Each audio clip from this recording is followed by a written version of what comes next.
Hello, this is Johnny Cycles with CyclesGaming.com here with a wrap up for my Amulet Dinos deck, at least my practice matches. The deck evolved a little bit over the course of my 10 matches. Really, I played maybe 12 or 13. Some didn't. My opponent scooped too early, had other problems, so I didn't post all of them. But anyway, the deck did evolve some. I think the mana base got smoothed out. We got rid of a few cards that seemed extra or unnecessary. Streamlined the deck a little bit more. And overall, our record 2-8, really not that great, but it's also not indicative of the final product. I'm gonna run this deck through a league and post the videos for y'all in the near future. But I need to get this. I want to get this article out on time, and I don't have time to run it through a league before the deadline. So let's talk a little bit about how the deck performed. I'm not going to worry too much about the deck before I got to the final product here. The changes weren't huge by any means, but we did get rid of Topiary Stomper and the Lightning Bolts to make room for Explorers, the One Ring. We tweaked our finishers. We added a couple finishers in Carnage Tyrant and went up another Galta. It's possible we won't 4. Carnage Tyrant really didn't make too much of an appearance over the course of the several matches that it was in the deck. I mean, there's only 2 copies, right? We saw Galta and Maven a lot more, but so yes, we ended with a pretty bad record.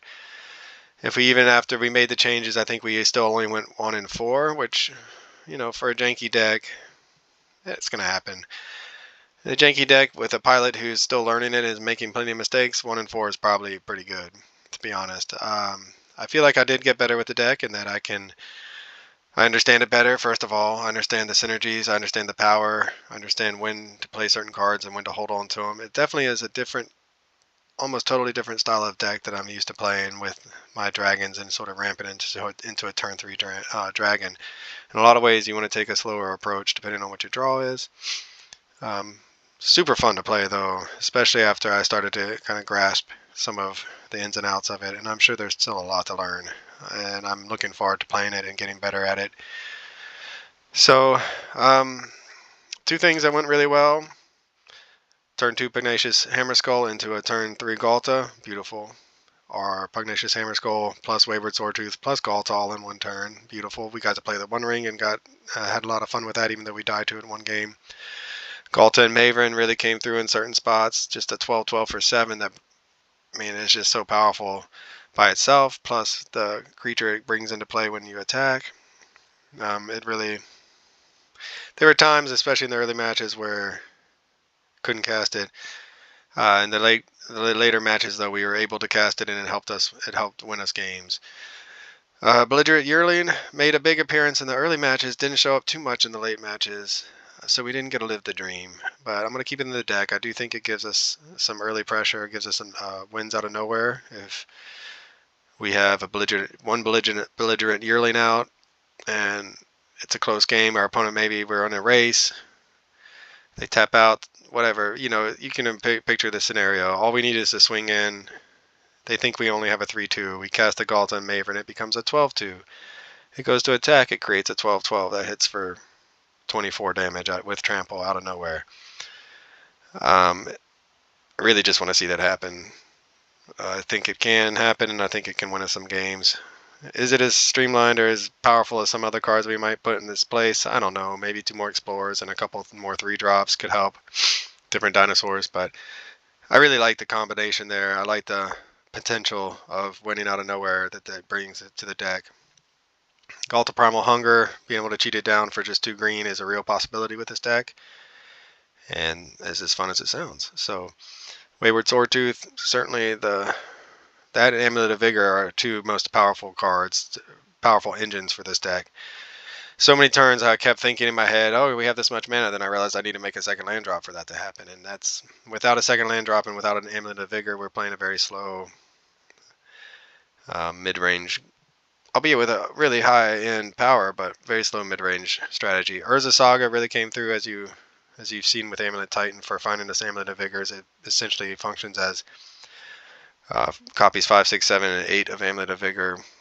And then Boreal Grazer had its moments too. Sometimes it just let us cast a Pugnacious Hammerskull on turn 2, and other times it really let us go off and close out a game. So despite the record, I'm hopeful. We got to see the last 3 matches, and for sure we got to see the power and the synergies of the deck. The deck really functioned well in those 3 games and those 3 matches. And even though we ended up only winning one of those matches, they were close. And a different decision here or a different draw there, and it would have gone a different way for us. So I'm pretty excited about continuing to play this deck and seeing how it does in a league. The sideboard changes. Storm's Wrath came through once for us against Domain Zoo. We never played Burn, but I do like to have the Pulse of Marasa in there just in case. Veil of Summer, again, we didn't even play Scam, which was a nice change.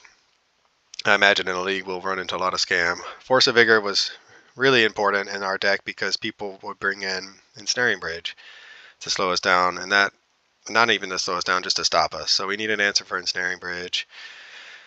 And there was another artifact that really gave us some problems at times, but I'm having a hard time remembering it right now.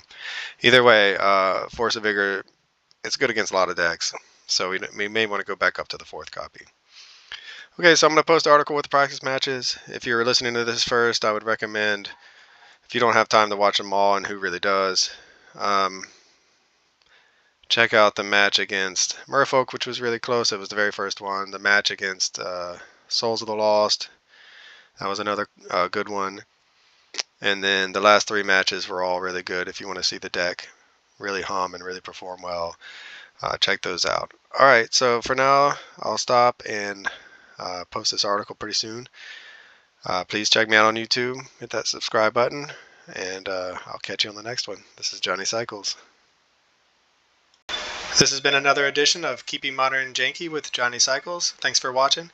Be sure to check out my website, cyclesgaming.com, for original Magic the Gathering content. You can read about my Commander decks or my Janky Modern brews. My latest article is about the Zombie Precon and its effect on Commander. I give you a couple different deck lists. If you're interested in a science fiction / fantasy novel, be sure to check out my book, The Podcon. I'm publishing it serially, a couple chapters every month. Again, thanks for watching. Check me out on YouTube, Johnny Cycles. Click that subscribe button. I'd really appreciate it, and I'll catch you on the next one.